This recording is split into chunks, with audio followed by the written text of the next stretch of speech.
గణపతి అనుమతితో తాండవమేద్దాం, తక్కదిమి తక్క జనులకు పేటాడేద్దాం.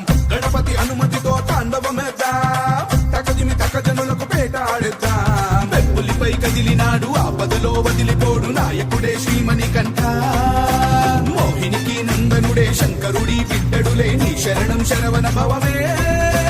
కలిగాలిని బంధించి విజయాన్ని అందించి వరమిచ్చి స్వరూపా. స్వామి దిగతోం తోం అయ్యపతి జగతోం తోం, స్వామి దిగతోం తోం అయ్యపతి జగతోం, స్వామి దిగతోం తోం అయ్యపతి జగతోం తోం, స్వామి దిగతోం తోం అయ్యపతి జగతోం.